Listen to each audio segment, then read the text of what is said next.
ये जो हरकत है ना कि कोई अच्छा काम करे उसको रोक दो, सीबीआई भेज दो, ईडी भेज दो, उसकी सरकार गिरा दो, ये देश के प्रधानमंत्री की बहुत घटिया सोच को प्रदर्शित करती है।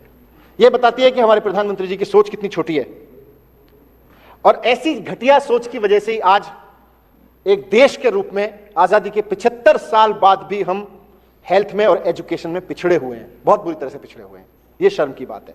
अगर हमारे नेताओं की घटिया सोच नहीं होती, हमारे नेता इस घटिया सोच से ऊपर उठ गए होते कि भाई पार्टी कोई भी हो, अच्छा काम जो नेता कर रहा है उसको बढ़ाओ और उससे सीख के हमारी पार्टी वाले भी वो करें, वो नहीं करेंगे। मैं देख रहा था कि मैं तो एजुकेशन पे काम करता रहा हूं, आज एजुकेशन में देश में मतलब हमारे देश का हम देखें तो आजादी के 75 साल बाद भी हमारे देश के एजुकेशन की हालत यह है, हम जो भी बड़े बड़े दावे कर लें, पूरे देश में एक बच्चे को औसतन 6 साल की एजुकेशन मिलती है।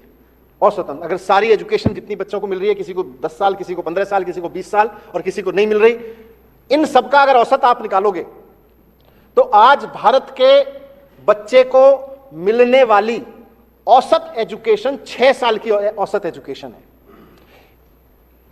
बांग्लादेश को देखोगे वहां भी 6 साल की औसत एजुकेशन है एक बच्चे की।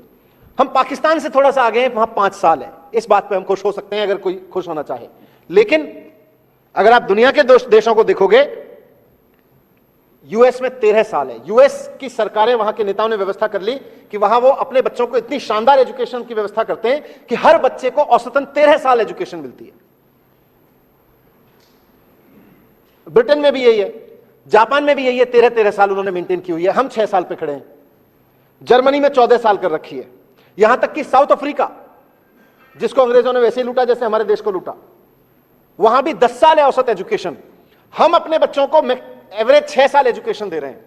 दुनिया के विकसित देश जिनकी ओर हम यूं देखते हैं और जो हमारे साथ बर्बाद हुए थे, हमसे ज्यादा बर्बाद हुए थे विश्व युद्ध में, जर्मनी और जापान जैसे देश आज अपने बच्चों को 13-13, 14-14 साल की एजुकेशन दे रहे हैं। मुझे पूरा यकीन है अगर इतिहास उठा के देखेंगे तो हो सकता है उनके यहां इतनी घटिया सोच के नेता नहीं हुए होंगे जैसे हमारे यहां बैठते हैं कि अगर कोई अच्छा काम करता हो अपने ही देश में, अपने ही बच्चों को कोई अच्छा एजुकेशन दे रहा हो तो उसको सीबीआई में भेज दो। तो ये इन लोगों ने 75 साल में बुरा हाल किया है। आज हम उसको दिल्ली में ठीक करने की कोशिश कर रहे हैं। दिल्ली में टेंट वाले स्कूलों को, खड्डे वाले स्कूलों को, टीन टप्पर वाले स्कूलों को, चिड़ियाघर को उन्होंने बताया नाम जिनके पढ़े हुए थे, उनको हमने अच्छे स्कूलों में बदला है। वहां अच्छी पढ़ाई हो रही है।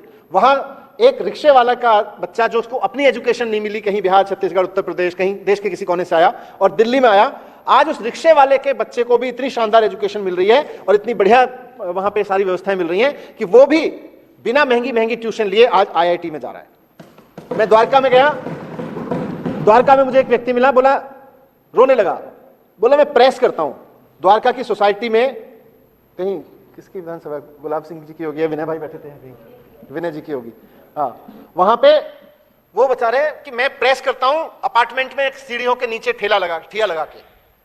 उसका बच्चा आज सरकारी स्कूल से पढ़ के मुंबई में आईआईटी में एरोनॉटिक्स इंजीनियरिंग की पढ़ाई कर रहा है। ये हमने किया।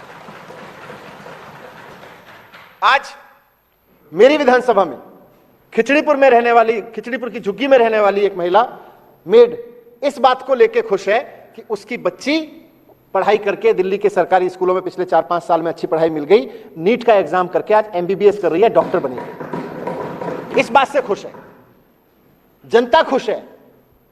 इनके पेट में दर्द हो रहा है। जनता अपना भविष्य बनता हुआ देख रही है, इनको अपना भविष्य उजड़ता हुआ दिख रहा है।